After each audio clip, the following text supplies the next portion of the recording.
السلام علیکم دوستو، ایک نمازی نماز پڑھ رہا تھا تو اس کے سامنے سے ایک عورت ننگے سر روتی ہوئی گزری۔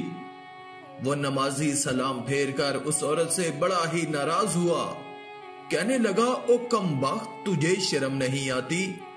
تو دھیان نہیں کرتی؟ میں نماز پڑھ رہا تھا اور تو آگے سے ننگے سر ننگے پاؤں گزر گئی۔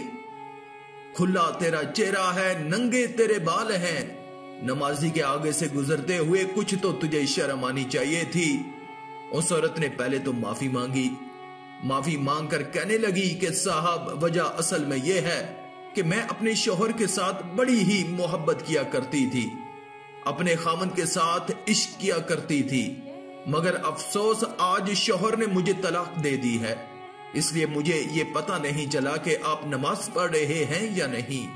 اپنے شوہر کے عشق میں فنا ہو کر طلاق کی حالت میں آپ کے سامنے سے گزر گئی، مگر افسوس میں حیران ہوں اس بات پر کہ میں خاوند کی محبت میں، خاوند کے عشق میں اس قدر گرفتار ہو گئی کہ مجھے نمازی کے سامنے سے گزرنے کا پتہ ہی نہ چلا۔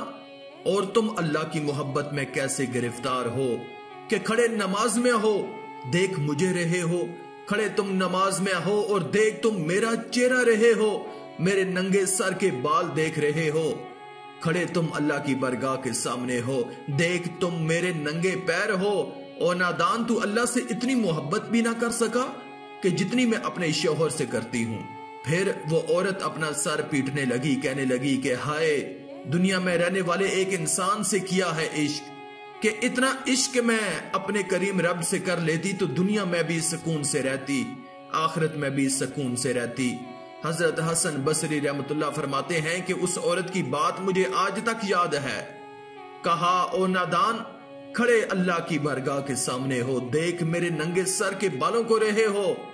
وہ کہتے ہیں کہ ہماری نمازوں کا بھی تو یہی حال ہے کہ اگر کوئی نیچے کی منزل پر نماز پڑھ رہا ہے اور اگر اوپر کی منزل پر ہمارا کوئی نام لے لے تو ہمیں نماز کی حالت میں بھی پتہ چل جاتا ہے کہ ہمارا نام کس نے لیا ہے، ہمارے بارے میں کس قدر باتیں ہو رہی ہیں۔ نماز میں بھی خالص بن جاؤ، محبت میں بھی خالص بن جاؤ، رب کے عشق میں بھی خالص بن جاؤ اور معرفت الہی میں بھی خالص بن جاؤ۔ جب تم محبت میں، پیار میں، عشق میں، معرفت الہی میں خالص بن گئے تو یاد رکھنا ایک لمحہ وہ بھی آنے والا ہے کہ میرا اللہ خود فرمائے گا، او میرے بندے، اب تم میرا ذکر زمین پہ بیٹھ کے کر اور میں تیرا ذکر عرش بری پہ بیٹھ کر کرتا ہوں۔ آخر میں اللہ رب العزت سے دعا ہے کہ اللہ ہمیں نیک اعمال کرنے اور برائی سے بچنے اور بچانے کی توفیق عطا فرمائے، آمین یا رب العالمین۔ آج کی اس ویڈیو میں تھا بس اتنا ہی۔ مزید اسلامی ویڈیوز حاصل کرنے کے لیے اللہ کی قدرت چینل کو سبسکرائب کر دیں اور ساتھ میں موجود بیل کے آئیکن کو دبا کر آل پر کلک کر دیں۔ شکریہ۔